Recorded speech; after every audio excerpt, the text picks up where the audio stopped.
मरेगा। ये व्यक्ति को आप खुद की जगह पे खड़ा करो, इस व्यक्ति को आप अपने आप को लेकर आओ यहाँ पर, और जो यहाँ पे भीड़ है ना लाखों करोड़ों की, उनको खुद की जगह पे रखो। लिखा है प्रेरितों की किताब 24:15 कहता है, परमेश्वर से आशा रखता हूं जो वे आप भी रखते हैं कि धर्मी और अधर्मी दोनों का जी उठना होगा। अब इसको पढ़ो, यूहन्ना 5:28 और 29, सब लोग ठीक? लिखा है कि इससे अचंभा मत करो क्योंकि वो समय आता है, जितने कब्रों में हैं उसका शब्द सुनकर निकलेंगे। जिन्होंने भलाई की है वे जीवन के पुनरुत्थान के लिए जी उठेंगे, जिन्होंने बुराई की है, आगे बोल दो, वे दंड के पुनरुत्थान के लिए जी उठेंगे। प्रश्न है कब? The day of the Lord, प्रभु के दिन। अब मैंने क्या कहा था आपसे शुरू में कि पृथ्वी के रहने वालों पर भारी पड़ेगा। अब आपको पता चल रहा है? इसको देख लो, मेरे पास वक्त कम है। आप सबसे पहला ये पढ़ो, ये वाला इब्रानियों 5:9-27 लिखा है कि जैसे मनुष्य के लिए एक बार मरना, उसके बाद न्याय का होना नियुक्त है। It has been appointed for every mankind, इसके लिए नियुक्त किया गया है। आदमी मरेगा, माफ करना, आदमी पैदा होगा, जोर से बोलना है, और आदमी मरेगा, और जैसे ही मरेगा लिखा है कि उसका सीधा न्याय, वो तो पक्का है। तो ये नहीं कहना कि मरने के बाद आदमी फिर पैदा होगा, फिर जिंदा होगा, बकवास। सब लोग ठीक? आप इस तरफ ये, इसको आप पिलर बोलो, क्या बोलना है बोलो, ये डंडा देख लो और ये डंडा देख लो। तो जब तक आदमी पैदा होता है, जब तक आदमी जिंदा है, उसको ऐसा लगता है, बहुत सारी किताबें हैं ना, नाम तो नहीं ले सकता, बहुत सारी किताबें, ये रास्ता हमारा है, वो रास्ता हमारा है, तू इधर मत चल, तू उधर मत चल, बेटा सब ठीक है, ये यहाँ का सिस्टम है। लेकिन जैसे ही आदमी मरेगा, एक ही रास्ता है। बाप रे, यहाँ पे बहुत झगड़ा है, ये हमारा, वो हमारा, ये ऐसा, वो वैसा। बेटा ठीक है, अच्छा जब हम सुनाते तो नहीं सुनते। अब थोड़ा टाइम ले जाएगा, बर्दाश्त करेंगे प्लीज।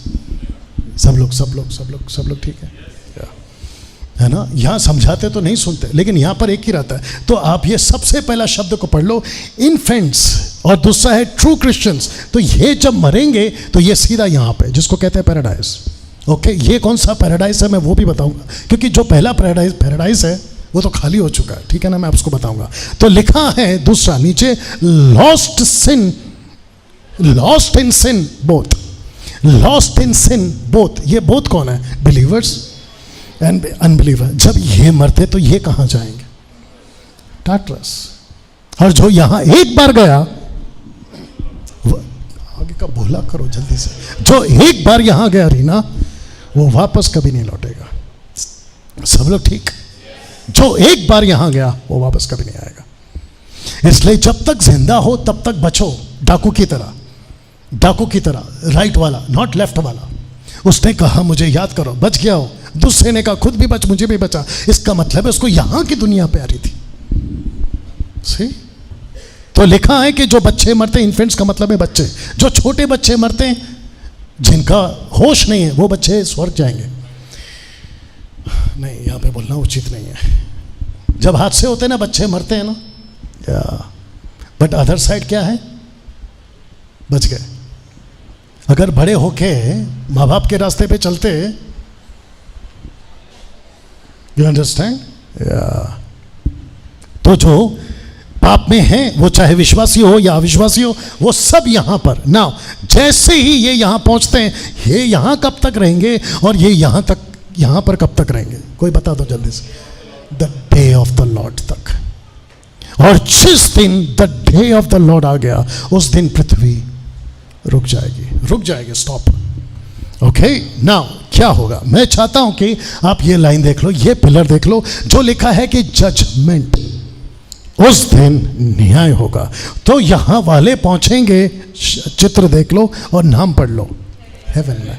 और जो यहां वाले होंगे वो सीधा पहुंचेंगे, ये है हेल। और जिसको कहते हैं, ग्रीक वर्ड है गेहेना, नॉट गहना, गेहेना। और जो लिखा है मैथ्यू 25:41 में, उस अनंत आग में जाओ, ठीक है ना। नाउ मैं आपके बीच में प्रकाशित वाक्य 20:14 रखने जा रहा हूं, जो कि बताता है कि ये दोनों के दोनों में से एक तो पहुंचेंगे यहां और ये पहुंचेंगे यहां, लेकिन दोनों का फैसला यहां हो रहा है। तो लिखा है कि सफेद सिंहासन के सामने मृत्यु और अधोलोक भी आग की झील में डाले गए। ये आग की झील तो दूसरी में थे। तो यहां पे कौन कौन डाले गए? एक अधोलोक और दूसरा क्या है? मृत्यु। ये दोनों के दोनों कहां डाले गए? लिखा है कि अधोलोक, ये है हेडिस, आग की झील में। और इसको कहते हैं द फाइनल हेल, जिसको कहते हैं ना द हेल, जिसको कहते हैं फाइनल जजमेंट। अब आप सोच के देखिए, जो टाटरस में है वो बाहर निकल सकता है? जोर से, इम्पॉसिबल। तो जो यहां पर है वो तो 22 जुलाई को, 22 नवंबर को, 4 जनवरी को, और क्या क्या है आपका देख लो, 10 सितंबर को, और भी कुछ कुछ होगा। इन सब को देख लीजिए आप। और ये सब काउंट करते हैं जैसे जैसे दिन जाता है, नजदीक आ रहा है, नजदीक आ रहा है, नजदीक आ रहा है, नजदीक आ रहा है। आपको पता है यहां पे जो पहुंचेगा ना, वो चाहे कितना भी दिन कर ले या गिन ले, लिख कर रख ले, नजदीक आ रहा है। नजदीक नहीं बेटा, दूर जा रहा है, दूर जा रहा है, दूर जा रहा है। जब कोई पुलिस पकड़ती है तो अंदर जो जेल में है ना, वो एक ही चीज पूछ रहा होता है घर के लोगों को, क्या बेल मिल सकती है, क्या बेल मिल सकती है? सोच के देखो, जो आग की झील में है